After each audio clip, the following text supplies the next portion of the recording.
I'm Alex Ianello, cook, food photographer, and now podcast host. I live for mealtimes like most people, but it's not just the end result that I'm interested in. The recipe, the cook behind the dish, all aspects of putting food on the table interest and inspire me. During my teens, I had my first encounter with adversity.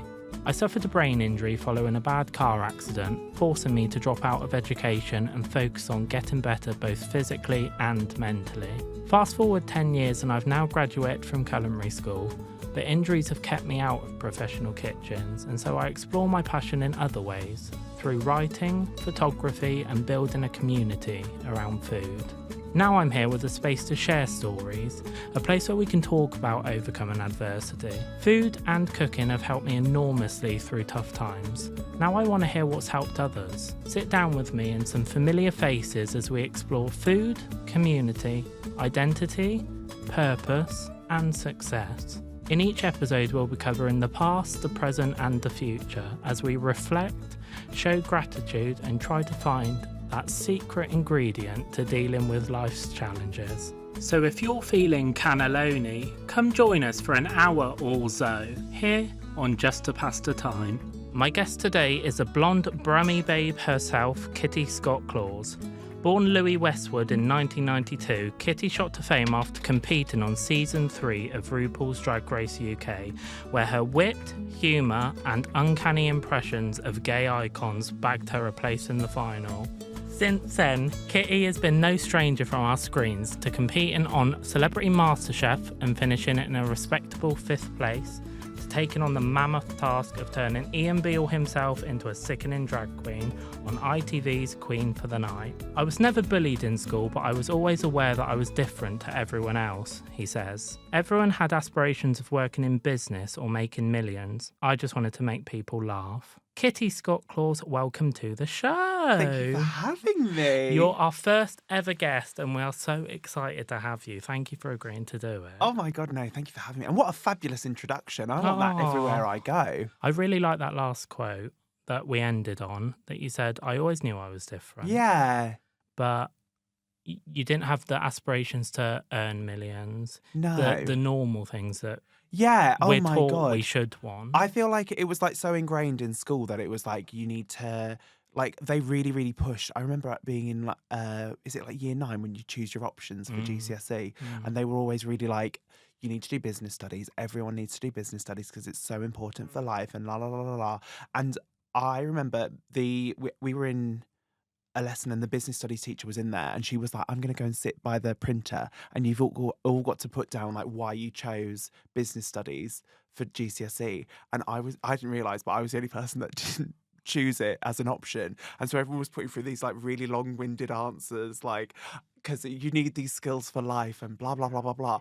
And I like stupidly I didn't pick it because it sounds bloody boring and sent it to the printer and she read it and the teacher cried and she was like, is this a joke? Someone's joking. And then it worked out that I was the only person that didn't take it. And then they were like, why have you done that? Why have you put that? That's so mean. I was like, it made you laugh though, didn't it? But I love that because everyone else kind of went with the crowd and you thought, I don't want to do it. That's not a bit of me. Oh my God, even from a young age. 100%. That's amazing. Do you know as well, I'm one of 6 children and all my siblings are so like, my parents are so business minded. They're so like this, that, the other. It's so like straight laced and I'm so different from all of that. They've all got like, I call them normal jobs, but it's just like regular pedestrian jobs. They're muggle jobs. That's what I love as well. I train in musical theatre and people like when we were in musical theatre and it was like you would have your muggle job on the side and it would be like, what's your muggle job? But all my siblings, they have like normal muggle jobs. So like one's an accountant, one's a builder, one is like my sister's training to be a nurse. So they've all got really like good jobs, but they're always like, like jobs you'd think of, whereas I'm like, I don't want to do that. I can't do that. Yeah. If I had to work in an office, oh my God, I'd be awful. Some people are born and are capable of doing them sort of things. And then other people, I think there's a really clear divide between people who can do them jobs and people who can't. And the people who can't are generally, I mean, it's generalising. Personality hires. That's what we are. You know, they're the creatives. Yeah. You know? And not that people who do desk jobs aren't creatives, but I think those people that just know from a young age that that's not for them 100%. will go on to do great things. Oh, well, there we go. And here you are. So, Kitty, we want to start with a little quick fire round. Oh, I love it. We just want to get to know both myself and you a little bit more for the people listening. So we've just got some this or that questions on fundamentals about food and about your work. Fab. Are you happy to answer them? Absolutely. Are you ready? I'm ready. Okay. First one, bread or pasta? Bread. Oh, that was quick. Oh, I love bread so much. And also because I'm on such a health kick at the moment, it's like one of the things that I fucking miss Really bread want. so much. The other day, because it was Easter the other day, I went round to my friend's house and I've not shut up all week about, do you know, like hot cross buns, but like the M&S hot cross buns. The flavoured ones. The flavoured ones. Yeah. Oh my God. And I was like, I had been like hyper fixating about these all week. And I was literally like, they have blueberry ones. I really want to try them. They're my favourite. The lemon drizzle ones. Didn't try them. Don't tell me that. I had 4 as a snack the other day. Oh my God. Honestly, stop. I thought I just need a little something to keep me going in just between 4 hot cross buns. lunch and dinner. It would be like it's a starter. I mean, a moose bouche. Honestly. We had the salted caramel ones. Oh, delicious. And the That's a bit of cheese me. ones. Oh my God. The cheese hot cross. Yeah, Cheese cheese hot and cross fruit. I buns. can see that. Yeah, So, yeah. well, there was no fruit in it. It was basically just like a cheese scone, Just like a but cheese. gorgeous. I feel like it could have had a bit of Marmite in it. But yeah, bread. I'm like, oh, anything bread. I'm with you. I mean, I'm Italian, so I feel a bit guilty saying bread rather than pasta, but I think I'd agree with you on that one. Okay, next one. Mamma Mia or Wicked? Oh, that's hard. Tough, right? I feel like growing up, I would say Wicked. I used to love Wicked. Yeah. Wicked was like my jam. And like I always like, do you know how people grow up seeing themselves in like characters? I would always see myself in Glinda, which I know is like bloody hell high opinion of yourself. But I would always be like, oh my God, she's me. And like now, like doing drag and everything, I'm like, oh, it is very Glinda. Do you know they released the trailer the other day for the new movie? Yeah. And they released those pictures of like them in their dorm room. Yeah. And I was like, Glinda's side, I was like, oh, it's Kitty. That is literally very just you. very me. Yeah. Okay. But also I love Mamma Mia. I love Mamma Mia. Like, oh my God, if you're ever like having a hungover Sunday and you're just like, I need a film to watch, Mamma Mia 1, Mamma Mia 2. You know? I was going to ask which you prefer. Oh, I feel like the songs in Mamma Mia 2 are better. Controversial. It's got Cher. It has Cher You know? as well. Oh my God. We might not have as much Meryl, but we've got Cher, so I feel like it kind of Meryl's still in there though. Well, she is, and they isn't don't she? shut up about her the whole way I through. believe she got paid about $3 million to do 5 minutes. How do you think she died? How do you think Donna died? This is the questions I want Something answered. camp. Choked on glitter. Do you reckon? Yeah, something like that. It was that feather boa at the end. It was that water at the end of the first film. It was contaminated, and poor Donna Sheridan popped her clogs. Oh my God, these are meant to be quick fire. Sorry. No, it's me too. No, don't apologise. Okay, next one. Flat white or espresso martini? Flat white. I can't have espresso martinis. I think they're vulgar. I've had so many like bad experiences on them. This is meant to be quick fire, but I'm like It's giving fine. all the No, stories. tell. When I started doing like drag brunches back in the day, I didn't realise there was like a whole shot of coffee in them. And I was doing like brunch and I was knocking them back like there's no tomorrow.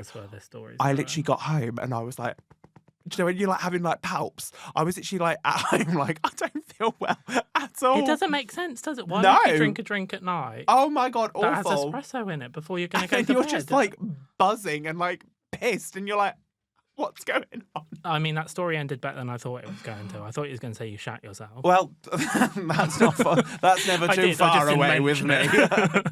Next one. Speaking of drag brunches, drag brunch or West End show? But it's which you'd rather perform in. West End show. Yeah, 100%. I love a drag brunch, It's but more classy though, isn't it? it's a more classy affair. You can still bring the Huns to a West End show. You can. They'd They're probably just not still sing as along. leery. Yeah. Well, yeah, they don't. It would be like, was it The Bodyguard that was on tour the other year? Mm. And that woman got kicked out and like called the police. Camp. The drama of it. I think that was in Manchester. And it wasn't was, what was the name from the Sugar from Pussycat Dolls? Was it Melody? From Pussycat Dolls. Yeah, That was the Whitney Houston part, and she was trying to sing like "I Will Always Love You," and it's like some like drunk hun up in the top, Stop it. in the cheap seats. I love you, Whitney. Belting it out. It's like, hun, time and place. No, there's always one, isn't there? Dine in or eat out. Stop it. Don't be dirty. That's a genuine. Do you want it in a restaurant or takeaway on the sofa? Takeaway on the sofa, Yeah. 100%. I mean, I love eating out, but this thing about just being at home, like in front of the TV, and you've got your friends around, and In your comfy. in your like pajamas. Yeah, It's not 100%. intimidating. Yeah, no, I agree. Playlist or podcast? What do you listen to more? Your music or podcast? It depends what I'm doing. Because if I'm Yeah. walking somewhere, I'll put a podcast in. Love a podcast. Yeah, But if I'm at the gym working out, playlist. you need music. Yeah, I don't need music. You? You need something I've a got bit like the more. campest playlist in the world. I was telling my friends about it the other day. It's like it's just Britney Spears, Cher, Madonna, like Heaven. all the divas. Get to So go. camp. Starter or dessert? Starter. Oh, really? I think I'm much more savoury than sweet. Right, okay. And also, I always think I'd rather have a starter because then by the time the desserts come round, it's like, oh, actually, I will have a dessert as well. That's the way cheating it to get a 3-course meal instead of just having 2 courses. That's true. I just find it so annoying when you go and everyone's like, we can have 3 courses. We can have 3 courses. Yeah. Let's have 3 courses. They'll have their starter. They'll have their main. I'm too full for dessert. But then you get to go home and have like chocolate. So Well, you still do, get- but I want dessert. Oh. I want dessert at the restaurant. Do you know what I mean? I'd rather have not. I didn't even want a starter. Do you know? I didn't want a cheesy garlic bread. Oh, that's not a starter. That's well, a it's not. I'm side. thinking if you go somewhere like Pizza Express, Oh, it is, hell. Dough balls. No. Somewhere at market like that. Okay, final question for the quickfire round. This is mean, but I'm going to ask it. Go for it. Girls Aloud or the Spice Girls? Oh, no, I hate this. Have you been asked that before? Yes, so many times. And do you know what? I can like every time I answer it, the answer changes. Yeah. At the moment, today, I would say Girls Aloud. Okay. Because I think they had more longevity, whereas the Spice Girls only had 2 years together before Jerry left, and no one really counts that part after. Actually, no, they had good songs after. They had Holler and everything and Goodbye. Oh, yeah. But I'd say Girls Aloud. And also because I'm very excited to go and see them on tour this year. I think they're more in our psyche at the moment. Yeah, aren't they're they, very than- in. They're on than the in Spice list. Girls are, yeah. They're doing Brighton Pride, aren't they? Yeah. BBC. Oh my God. Because I was expecting them to be at every sort of gay event over the summer, Hoopla, every single Pride Yeah. across the country. But obviously the Brighton one's an exclusive, I think. Yeah. But it is amazing when you think of Spice Girls, really, how they weren't together for that long. No, it was they so didn't put that short. much music No, out, it was really. 2 albums. But their success, it's a bit like ABBA, isn't it, really? They weren't Yeah. together for that long. But look at the last The longevity. Yeah, it's there. God, the Spice Girls are our ABBA. That's what we've established from I want this. that on a T-shirt. Oh my God. Profound thoughts. That was so profound. And that's the end of the quick fire round. Thank you very much for that. I feel like we know you a little bit There we better go. now. Thank you. So I'd like to, if it's okay, go back to your childhood for a little bit and talk about that. Let's do it. So you grew up in Sutton Coldfield, I on did. the outskirts of Birmingham. As you said earlier, you're one of 6 children. What was life like for little Louis? It was good. I always knew, from the off, that I was very different. All my brothers had action men, and they were really I like football, I like PlayStation and everything. And I was like, I like Barbies, and I like Bratz dolls, and I like doing their hair and making little outfits for them. And my parents, they never saw that as a problem. They never saw it as an issue. They would allow me to have... I had so many Barbies. I was the gayest child. And I would, we had home videos of when they took us to Disneyland, and they wouldn't buy me a princess outfit, because also it was the 90s. It probably wasn't a thing back then. But what they did do was they bought me, my older brother had a Peter Pan costume, and I was Project Runway over here. I was I can take the top part of the Peter Pan costume, not put the leggings on, and I can be Tinkerbell. And you was how old when this happened? 4. That's amazing. From So 4 I'd be years old. mincing around Disneyland Paris I love in the that. 90s as Tinkerbell. They'd be like, that little boy's lost his trousers. I'll be like, no, it's the moment. I love that. I think because I'm also from a big family, lots of siblings, and I wondered if you think there's sort of, when you have a lot of siblings, if it takes the pressure off a little bit, because you kind of think, I know growing up that although I felt I'm going to disappoint them when I eventually tell them what I am and come out, they've got 3 other children. Oh, they've got backups. They've got understudies. They've got plenty of other normal, 100%. in quotation mark, children who are going to give them the grandkids. They're going to give them everything that they had in mind when they had kids. Yeah, totally. I think there's definitely, it does take the pressure off. Oh, 100%. And it allows you to be a bit more yourself. And it helps them to think, do you know what? It's fine. It's all good. We've got something for everyone. Yeah. We're ticking all boxes, here. You know? There we go. So when you were growing up, who was cooking and what were you eating? Oh, my parents would cook and they are bloody awful. They honestly are horrendous at cooking. I think my dad, the only thing my dad ever made us, like he would do like a Sunday roast, but he would like very much like stereotypical man. He'd be like, I can do the roast, and he'd be like carving up the meat, and it was like so tough and dry so as like a bone. Awful. And then my mum would cook in the week, and it would always like my mum, God bless her, God loves a trier, but she just wasn't a cook. And like she would do the same thing. Like every Monday we'd have a lasagna or like a spaghetti bolognese, and then a Tuesday we'd have a roast chicken. Wednesday we'd have a pie. Thursday she'd do like a fish, and then Friday we'd have a takeaway or something. But it was always the same menu growing up, and so it got so boring. Were you sick of it? Oh my God, so sick. I feel like I do that now though. Do you? Yeah, I am a little bit, especially on busy week. Oh, okay, yeah. Because my weeks differ because I'm freelance. So I feel like on busy weeks I'll be like, what do we normally have? Yeah. Plan my meals out for the week and then you know what you get. But then there's no spontaneity there. No, yeah. And if you've got, do you know what I mean? Spontaneity is the spice of life. Honestly, pasta one day and you think, I don't want pasta. Yeah. You're buggered. Literally, it's What like, are you well, I've gonna got this for the rest of the week now. Yeah. That's why I can't do meal prep. Because I'm literally, No. if I have it one night, I'm like, I can't have this 2 nights. I don't in a want row. overnight oats for 7 days in a row. Do you know what I mean? Oh my God, we need to get off the overnight oat train. I'm so over it. Overnight's over it. I am a little bit hypocritical because I did post a recipe on my Instagram for it the other day. But I just thought, you know, you go through phases, don't you? Yeah, totally. I will have it for a week and then I thought, I don't want that for a year. Oh my God, yeah, 100%. I'll stick to my Cocoa Pops. Literally. I read that you moved school a lot growing up. I did. And I wondered why that was. Do you know what? Everyone's always like, were you naughty at school? And I was like, no, I was actually so good. I was like, you didn't strike me as a rebel. No, I wouldn't be a rebel.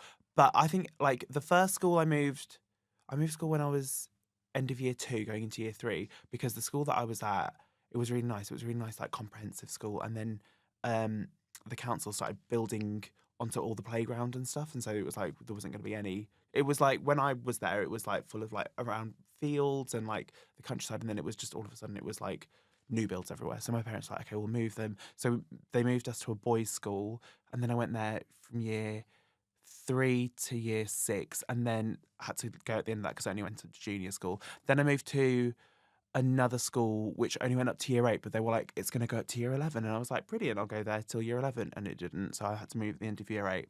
Then I went to another school that went up to year 11 that only went up to year 11. So then I had to move for sixth form. And then it was like, so I was just like boom, boom, boom, like here, there and everywhere, changing all the time. That must have been hard. But do you know what? I think it's given me like really good social skills, because every couple of years it was like new school, brand new people, like I don't know anyone here, it's going to be new friends, and like you're kind of forced to make and forced to come out of your shell if you're not inclined to talk to strangers. Whereas like my other like siblings, like my one brother was at one school the whole way through.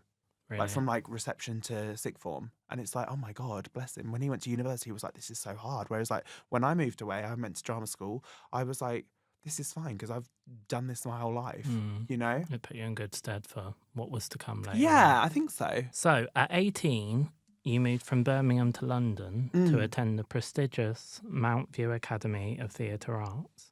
How did you find that move? Because that's quite a significant change. I loved it. Did you get to London and think, this is where I'm meant to be? 100%. Really? I knew, like, my parents would take us down to London for, like, a weekend or, like, a special treat, and we'd go and see, like, a West End show. And I remember going down when I was, like, maybe 14, 15, and just thinking, like, this is where I'm meant to be. I'm meant to be in London. I'm not meant to be in bloody Birmingham. Like, God love it, but there's not much going on there. Whenever I go back now, I'm like, this is so boring. Bored, yeah. Oh, my God. So, yeah, I remember, like, growing up thinking, like, London is where it is for me. And then I loved musical theatre. That's what I grew up doing. I was always going to singing classes and dance classes, and I would always do like Amdram shows back in the day. So that was like my passion. And so like performing. So then I auditioned at drama schools, got in, and yeah. But when I moved down, I remember just thinking like, it's meant to be. I was like, this is where I'm meant to be now. I find it interesting because I was a theatre kid as well, and I grew up wanting to go to a theatre, musical theatre school. But I feel like I was doing it. I didn't know at the time, but looking back now, I think I was doing it to overcompensate and divert attention away from. Yeah. Because if you're playing someone else, then it hides. Exactly. It's a little cover. If everyone finds me funny, thinks I'm talented, if I'm loud, then no one's going to cotton on to the fact that I'm gay. Yeah, totally. Do you feel like that was the same? Maybe a little bit. I think as well, though, like I was such an attention seeker that it was like any attention I could get would be, and also like coming from a big family, it was like my parents would be like, okay, well, tonight they're going to go and watch my brother do football, and then they're going to go and watch my other brother do his thing, and then like blah blah blah blah. They were all over the place. Whereas if it was like, right, this is my show week, guys, it's show week, I've got to go to the theatre, I've got to do this, you've got to come and watch me, and like so it was all like just one way of like grabbing control and just being like, everyone look at me for a week, this is my special time, you know. And I used to live for like whenever it was like show week, oh my God, the lead up to the show, oh, iconic, the chaos and the drama and just the costume fittings and the dress 100%, rehearsals. Yeah, like I would live for it so much. It's funny because I'm thinking now, you look back at what you're saying and you did kind of have it all mapped out. Yeah, it's weird. You kind of, I don't really like the term manifested, but you did. Oh, really. 100%. You kind of knew what you wanted to do. And as well, what I find so funny, like now looking back, is whenever I was growing up and it was like thinking about like musical theatre and going to musical theatre school, they would always ask us like, what part do you want to play? What roles do you want to play? And I would always say Glinda. I would always be like, Glinda is like my part. And they'd be like, yeah, but you can't because you're a boy. And I'd be like, I'll do it in like drag. I'll be like the first male Glinda. Like I'll find a way to do it. And then like discovering drag and then finding like, oh, I can sing all the songs in like my shows, my cabarets. Everyone loves Wicked. Like you can just sing like whatever, you know? And so it's like finding a way that like, oh my God, it actually like, it sort of like in a way came true. Like I've totally manifested this. And every problem you came across, you thought of a solution. Yeah. You put that into practice. Yeah. I think that's really cool. I think it's quite, yeah. I don't think many people could do that. I think you get to a point where you hit so many blocks in the road, especially growing up queer. Yeah. But you kind of thought, okay, well, if that's the case, I'll totally start my own new path. Yeah. And go down there instead. I think as well, it's like, you get the knockbacks, and going to drama school as well, it's all like knockbacks. And when I graduated, it was like graduating into becoming life as like a musical theatre actor, and that's all just no. You get like 100 no's for every one yes. So it's like I feel like you get used to it, but then because of that, it's like, okay, well, if you say no, I'm going to find my own way of making it work for me because I know what I want to do. I've got big plans. So I'm like charity shop, so I've got big plans for this place. You've talked before about how you accidentally fell into drag. Was it a friend of yours did drag and you saw the attention and the free drinks that they were getting and you thought, I want a bit of that? 100%. So you've cited your inspirations for your drag as Elaine Page, Gemma Collins, and Jennifer Coolidge. Is that still the case? Do you know what? I think at first it was very that, and I was very like, I'm like Gemma Collins, I'm like this. And the more time goes on, the more I'm just like, I don't really see a difference between like Louis and Kitty. I'm wearing a wig. Like people are always like, when do you become Kitty? And I'm like, I feel like Kitty's always here. Like she doesn't just like disappear the second like it's not like Kitty's not here now. Like I feel like they like merge into it's all me. It's all the same person. It's just if I'm tarted up or not. Some people can get a little bit protective over it though, and a little bit, Yeah. you know, when you kind of suggest that you are the same person, and they'll say, well, it's a character. Yeah. And you'll think, but that character's come from somewhere. It must Yeah, be. exactly. You know, and I think that can make people a bit standoffish. Yeah. It does me, because I think, oh, maybe I don't know this person I'm talking No, to out yeah, of yeah. drag now then. Whereas But that's what I with found you- so funny. Like when I did like MasterChef, people were like, but you don't hire like someone off EastEnders to come and compete as their character in EastEnders. And I'm like, yeah, but the thing is like, there's not really a difference between Kitty and Louis. I'm the same in or out. It doesn't matter. Like I'm going to give you the same performance, the same spiel. At the end of the day, I'm a massive attention seeker, and that's what it boils down to. Do you feel 10 times more confident in drag? No, I feel the same like in or out of drag. What That's I love really about like interesting. being in drag though is like I feel like you can get away with more. Like there's things that like if I'm Louis, I'll be like, oh, don't say that, don't say that. But if I'm in Kitty and I know like I'm literally like dressed in like high heel drag, I can get away with saying this. You know, it's like something like I don't know, but it's one of those ones where it's like I feel like you get away with It gives you more freedom. lot more, doesn't it? yeah.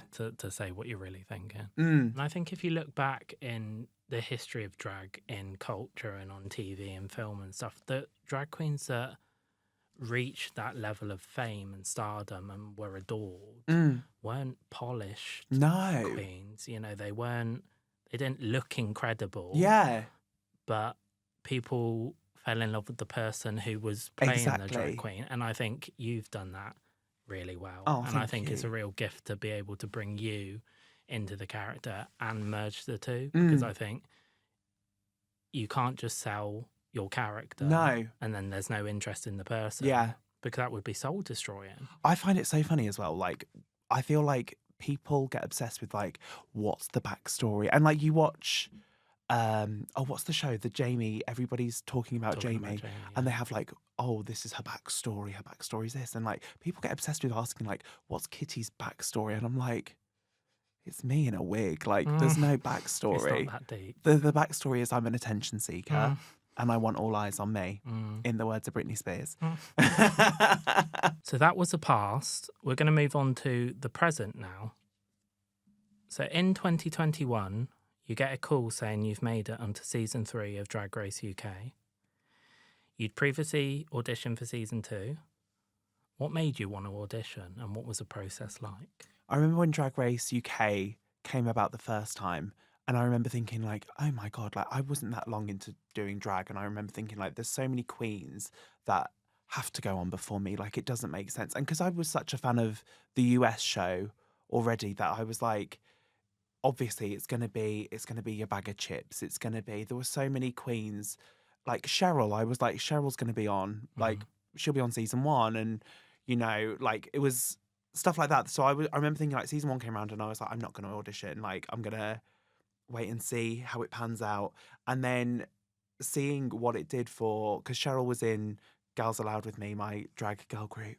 And seeing like what happened to Cheryl and how it catapulted her. I remember just thinking like, I would be a fool to not even apply. Like, what's the point? Like, why would you not? It's like putting yourself in for the lottery. You're never going to win if you don't apply. You've got to be in it to win You've got to be in it to win it. I'd say so.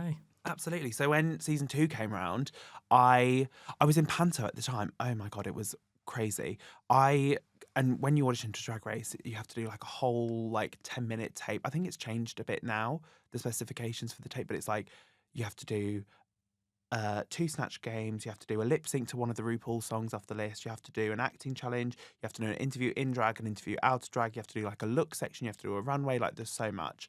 To fit into 10 minutes, it's like wild. And you have to do the whole lip sync song. It's like, my God. So I remember filming that whilst I was about to go away and do Panto. So I filmed it in like 2 days. It was a really like slapdash job and just thinking like, if I get on, it's because they love me. And then I didn't get on because my tape was I'm so not technically minded, like computer, anything like that. I'm like, this is awful. I think as well the lip sync was like out of sync. Like Oh, when no. it was like, oh God, Oh. looking like an absolute Facebook mum. Like, there we go, send that Karaoke. off. Awful. So when season 3 came around to cast, we were in lockdown. It was end of 2020, and I remember thinking like, I've got no gigs, I've got nothing. The world is shut down. So what I can do is just focus, like put all my effort and my energy into this tape and make it the best tape that I can ever do, because I've got nothing else to do and I've got nothing else to lose. Like, I've got no work. Like, there's no gigs, there's no clubs, there's no performances anywhere. We're not allowed to. We have to stay at home. So I remember putting so much effort and love and care into my tape. And I remember I finished it, and I remember watching it back after editing it, and I got someone to help me edit it this time. And even then, they replied being like, your lip sync is out of sync. And I was like, bugger. So I had to go back and do it again. But I remember like after editing it, like so much down into the 10 minutes, I remember just thinking like, I'm so proud of that. And regardless of the outcome, I don't think I could have done a better tape. Like, Yeah. I'm so pleased with what I did. I remember because I did Kitty Girl by RuPaul as the RuPaul song. And I got up pictures of me. So every time it said Kitty Girl, I was just like pointing like with like Polaroids, and then like the iPad swiping through. Like, oh my God, it was so silly. But they say, don't they, if you can make Rue laugh, then, Exactly. you know? Exactly. And you never know, that might have been I know. the deal breaker Could have been. Who that knows? got you on there. Yeah. You spoke before about how much you loved your time on the show.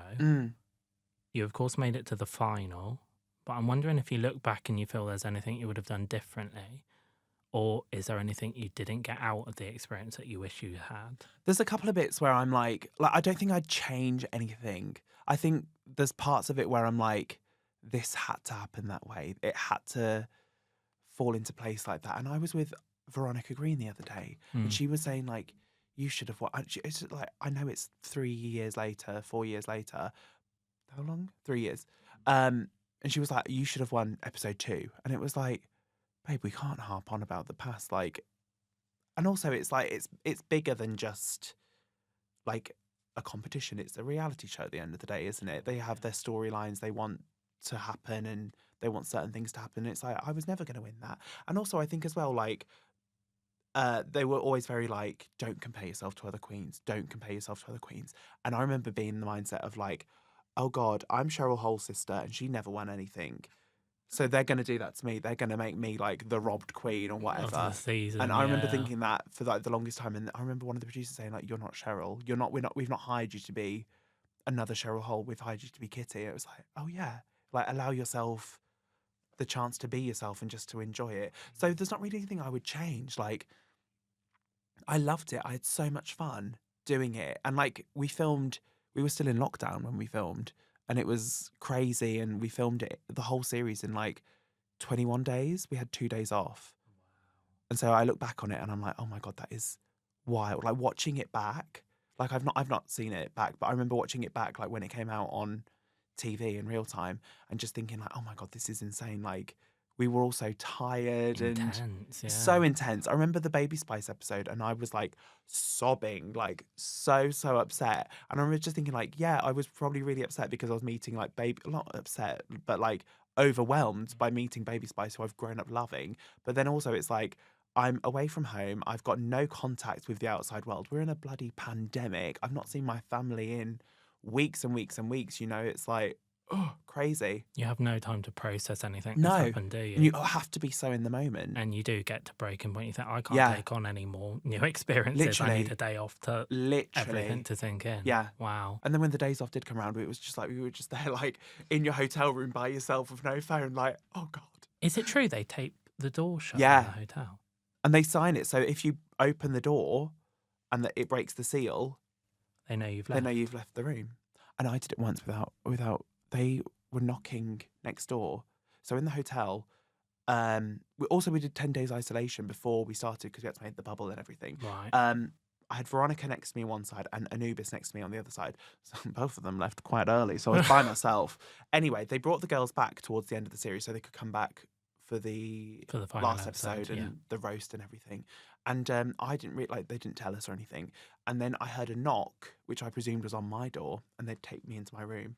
And it was one of the Queen team like knocking on Veronica's door. So I opened my door being like, hello. And then it was like no one was there. And I was like, I'm broke the tape. Oh God, they're going to think I've gone. And then, do you know when you're just like, I don't know what to do. Should I like keep the door open and pretend I need something, or like close it and then just if they ask, oh my God, so funny. Excuse me, I'm at a loo roll. Literally. I need help. What do you need? Attention. I can't imagine going back to your room at the end of the night and not only can you not see anyone, but you don't even have your phone. No. You have you just have to sit with your thoughts. But also it's like, because it's so intense. Yeah. It's so intense. Like you'd go back to your room and I remember you'd be learning lines. You'd be like learning the lip sync. You'd literally just like be there like on repeat thinking like, okay, if I am in the bottom, I'm going to have to do this. What am I going to do for this bit? And so even when you're not there, you're thinking about it. Yeah. You're styling a wig or you're stoning an outfit. And even like in the car ride from the hotel to the studio, I remember all of us would just be in there because it was so early. They would pick us up. They'd wake us up at 6 a.m. and they would pick us up at 7, and you'd have to be like camera ready by the time they pick you up. So you'd have to have your boy makeup on, like everything. And so you'd literally be there like 7 a.m. in a freezing cold back of a taxi in February in Manchester, like with like a coat on and a dressing gown over it, with your iPod on, listening to like Moving On Up by the M People. You're like, what is live? What is going on? For the 50th time. Literally, just like, moving on up. I remember when it was the Lulu song, the Shout. Yeah. The Shout. Oh God, Facebook mum. Sound like a boomer. It was the Shout. But I remember we were all in the back of the taxi, the van going to the studio, and all of us were just there like, it's like, oh God, so funny. And whenever you hear those songs now, I'm like, oh God, it like takes me back. Yeah. So what would you say is your proudest moment on the show, or what are you just proudest of achieving, of getting across from Drag Race? I think just being on the show in the first place is like the biggest achievement to me. I remember like thinking like, it doesn't matter where you place, just getting on the show is you win in itself. And then whatever happens after that, that's a bonus. And I think having that mindset and going into it like that has done me so well, because like I never expected to get to the end. I never thought I'm going to get to the end and I'm going to film a crowning and I'm going to win a repeater badge or any of that, you know. I remember just thinking like, just getting on the show itself is amazing. And I remember thinking like every week that I was there, I remember just thinking, oh my God, amazing. Like I'm through to another week. That means I can show off another runway, because I've spent like money on getting these runways done and these looks. Yeah. And so it's just thinking like, okay, that's another one I can tick off the list. Like it's all good. It's worth it. And yeah, I think just thinking like whatever came of it was a massive bonus. Yeah. You were just grateful for the experience. So grateful. Yeah. So grateful. So since Drag Race, you've appeared on The Weakest Link, Pointless, Strictly It Takes Two, but you've also competed in Celebrity MasterChef, which is the one I'm interested in. Oh, yes. What made you want to do the show? Do you know, it was never on my bingo card. Like, Really? I never thought, like, I'll do Drag Race and then I'll do Celebrity MasterChef. I never thought that was, like, a Wasn't thing. in your 10-year plan. Literally, Yeah. I was like, I never thought this would come true. So when the phone call happened, I was like, I'm so going to do this. Like, I don't think I'm not going to do well on it, because I know Bag of Chips had done it before me and she was out first week. She was like, first episode she was in, she was out. So I was like, I'll be, again, the personality hire. They'll get me in, I'll make them laugh, and they'll be like, but your cooking is awful. Thank you so much, Toots. You've given Greg Wallace the shits. You've got Literally, to literally. It's like you thought an aubergine was, I don't know. Well, that still makes me laugh. Oh my God, awful. But also at the same time as doing MasterChef, I was doing Death Drop, which was a play on the West End. So I was like double duty. I was doing MasterChef in the day. So I was waking up at like 4 a.m, getting into full drag, getting picked up at like 10 to 6, and then going to the studio, filming a whole day of MasterChef, and then finishing at like 6, getting in the car, driving over to the West End, and then literally getting out the car at 7, going and doing a show where I was the bloody lead. And it was like, I'd get home at like 11 o'clock and it would be like, right, I've got to get out of drag and then I've got to find a recipe to do tomorrow for MasterChef. It's like, oh my God, bloody hell. Wow. It was crazy, but it was so fun, so much fun. Yeah. Are you glad you did it? So grateful. So I had the best time doing it. It looked like you did, yeah. And also, but like MasterChef, because it was never, I never thought like this is going to be like on my plan of things to do. I never really, like, not that I didn't take it seriously, but I thought, like, at the end of the day, I'm not a cook. I've never claimed to be a chef. Yeah. So whatever happens, whatever the outcome is a win. I can only ever win from this. So I read, or rather listened to when I was doing the research for today's episode, that you love cooking now. Is that since MasterChef? I think I always love cooking. I think because my parents were so bad at cooking that, like, it sort of forced me to be like, I remember being like 10 years old and be like, I'll do the Sunday roast today, Dad, don't worry. And so I've always had it in me, and I did food tech at school and I loved that. And I love, like, putting bits together. But I think cooking and doing drag doesn't really go hand in hand. And I think, like, being a working drag queen, when it's like you work in the evenings, you work at the weekends, it's like that's when people would most likely be like, I'll have friends over and I'll cook for them. So I hadn't cooked properly in years. Like, I'd cooked a bit in the pandemic because there was nothing else to do. But going on the whole, like, drag race hype and being on tour, like, you have no control over, like, what food you eat. Like, you literally just, here's a pizza, that's your dinner. It's like, Are you living off food at service stations? oh my God, so Motorway much services? so. Yeah. Awful. Okay, but do you have a favourite motorway services? Yes, I do. Go on. It's that one in Devon, the one that, it's like an indoor-outdoor thingy, and it looks like the Teletubby. Oh, isn't it the Gloucestershire? That's the one. Services? And they do really good sausage rolls. Yes, yeah, I know. And you want like a bag of chocolate buttons, and it's Yeah. £9.50. Yeah. Oh, I it's know. gorgeous. It's very bougie. So bougie. I think it'd be a toss-up between that and Beaconsfield for me. Which one's that? Just outside London on the M40 or M25. One of them. It's got everything there. Do you know you what? would know it. You'd have stopped there This before. is the thing. I literally, it doesn't matter where I am in the country. I'll be in a car and it'll be like, we're getting off at this service station. I'll be like, oh, I've been here before. I know where the toilets are. I know where the KFC is. It's like, we're fine. But it's like weird things like that, like from being on tour, that you're like, oh, I know the ins and outs of all the service stations up and down the country. Stopped at everyone Literally, at least I've 3 been times. To all of them. Okay, so that's the present covered. We're going to move on to the future now. Fabulous. So, as you mentioned earlier, another achievement of yours is that you starred in not one, but 2 West End productions. Yes. Death Drop and the sequel Death Drop Back in the Habit, both of which I saw. Oh. If ever a character was written for you, it was Shazza. I love it so much. It was such a feel-good, fantastic production and so professional. When you hear that it's a cast of drag queens, you do kind of think, oh, you'd think like, okay, well, this is going to be like the pits. you know, this is going to be Yeah. a Sunday night in Clapham. It'll be like on a bigger stage. a blank stage with maybe a chair. Yeah. But there's a full set. There's costumes, everything. So I loved it. Amazing. So much. And Oopsie Whoopsie. Was that Back in the Habit or both? Was it in both? It was in both. I love that song so It's much. so iconic. I still went get through people a phase. being like, can you release Oopsie Whoopsie? And I'm like, oh my God. Do you know what? It's really weird you say that, because yesterday, was it yesterday? I saw something on your social media and it's a video of you singing. Yeah, because it was World Theatre Day. That's it. And I posted it because everyone's always like, can you post Oopsie Whoopsie? And I'm like, oh, do you like, I don't think I'm allowed to post the whole thing, but I can post like Right. little clips and. I'd forgotten about it and I saw Bootlegs. it and I thought, oh God, it started again. But it's one of Straight those ones onto where it's Apple like, Music. it will never leave your head. It's so addictive. And I went onto Apple Music and I thought it better be somewhere on Apple No, Music. it's not. No. It's not. I think there was a song by someone like Fatboy Yeah. Slim or something Do you know like what? that. And I've I done it thought, before oh my when I'm God. like, I just need to listen to it. And like, all I have of it is the backing track. Yeah. And it's like, I'll just listen to that and I'll be like, even that, I'm like, okay, I've got it out of my system now. You've got a fantastic voice. Oh, thank you. I think I'd forgot how good.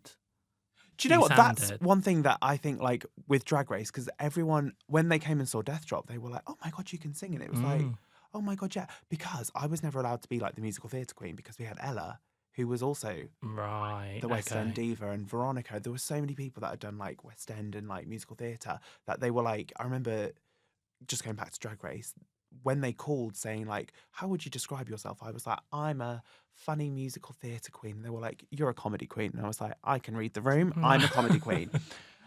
And I'll so fit in that it would box. never be like, there would never be like, sing this. And I remember when we did, what was the song we did at the end? Hey sis, it's Christmas. Yeah. I wanted to sing my verse and they were like, Ella's singing her, so you've got to do a funny rap, do something funny. And it was always like, do something funny. So when I got to do Death Drop and people heard me sing, they were like, I never realised you could sing like this. And it was like, Wow. because I wasn't allowed. I bet wasn't that allowed felt to amazing sing. though, to Yeah. finally think, yeah, I've been doing it for Literally, years. I was like, that's what I trained in. Was that frustrating on Drag Race, kind of thinking they gave you the box you had to fit in and you had to tick? Or did you just think, do you know what, I can do that. Yeah. I am that, but I'm also Totally. this too. I remember thinking like, okay, like, I wish I could have sung. I wish I could have done some musical thing. Like, I wish we had a rusical. Yeah. But we didn't.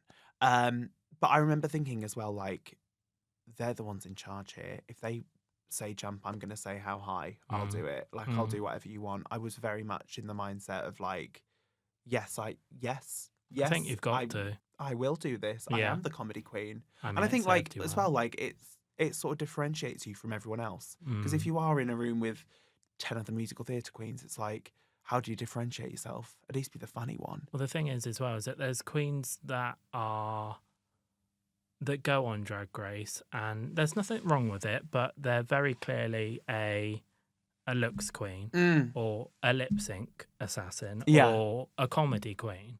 But I think if you can do at least 2 of those, or even better, all of them, it's a recipe for success. Winner, really. winner, chicken dinner. Absolutely. Totally. I'm actually vegetarian, so coming to tofu dinner for me.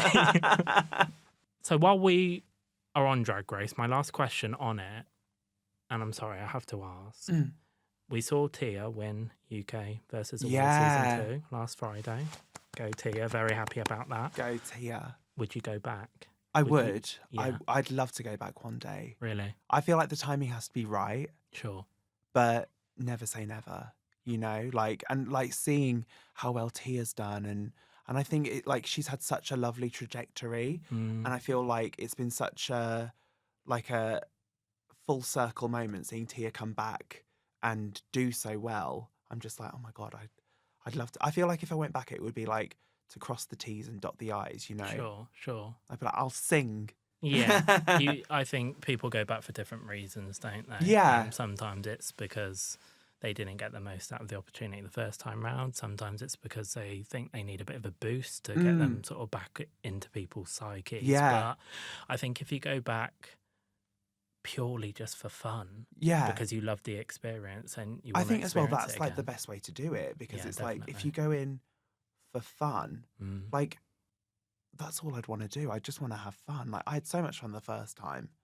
Let's have fun another time, Definitely. And Tia I've seen a lot of posts from her saying how let's make drag unserious again. And I am kind of that opinion so much too, because I think people can get so caught up in the fact that it's a competition and stuff, and everyone being perfect and everyone being perfect on the runway and perfect at lip syncs, and that it takes the fun out of it. Yeah. And I think as well, it's really like it's not very British. Like, as Brits, we don't ever, if it's a competition, it's not serious. Sure. Like, we're not here being like, I'm gonna kick you out the competition, I'm here to win. It's like, if you do that, it's like Marisha Wallace on Big Brother. The second she said, I'm not gonna win if you're here, it was like end game for her. And it was like a little bit bitter about that. I know, she was so good. I love her. But it's like, as a Brit, you don't say you want to win. That's the worst thing you can do. Yeah. And I think it's like drag as well, like Drag Race. Like, I remember when we were filming it, they were like, we need the fight, we need the fire. And it was like, we're giving that, but also we are Brits. And that's not in our culture to be like, I'm going to send you home. It's like, no. It seems oh impolite, doesn't it? It's just, But that is why everyone's there. So it's mad to think that you're not allowed to say that. So funny. So funny. So what else is next for you? Are you working on anything currently that you can tell us about? Yes, I am in Cool Rider at the London Palladium, which Amazing. we start rehearsals next week. And I am playing, it's Grease 2. Right. So we've got Maxwell Caulfield, who was in the film Grease 2, Cool Rider. He is playing apart from one of the teachers. I'm playing Frenchie, who was in the film for but a moment. But do you know what? I was like, they were like, do you want to be Frenchie? I was like, yes, I do. I want the pink wig. I want the the pink lady jacket. I was like, I always wanted to be a pink lady. Oh, and now I am. I feel like every character that you get is just so you. Yeah. And you know you so well that you know what you'd be good at. Oh, that's going to be amazing. How exciting. Thank you. No, I'm really excited. It's like that thing with Grease, though. Everyone, like, do you remember seeing on, like, Facebook years ago, everyone's like, I always wanted to be a Sandy, and I realise now that I'm a Rizzo. And I was like, oh, well, I'm not a Rizzo, and I'm not a Sandy, but I know I'm a Frenchie. Yeah. I've just got a couple of questions left, if that's okay. Fabulous. The first one's quite a big one.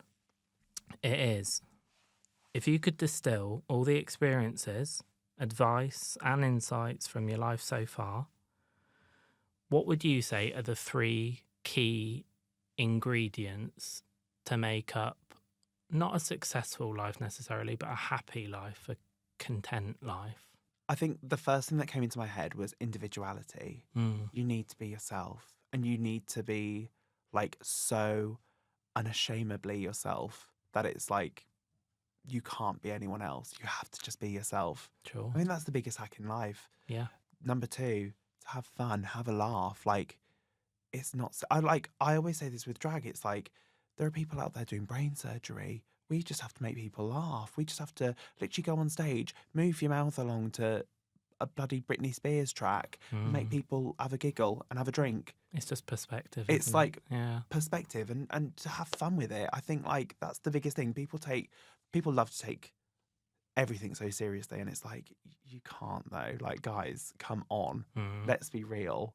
Like, I love like if you're like in like full drag and people are like, you are looking like slaying the house down, entered the mothership and la la la la la. And I'm like, I'm literally in so much pain right now. It's unreal. Like, by the way, guys, my knob's strapped to my arse. I've literally got such a headache, but I'm still looking stunning. So that's what matters. It's like, I'll get the picture. Thank you very much. And then the last one, to be kind.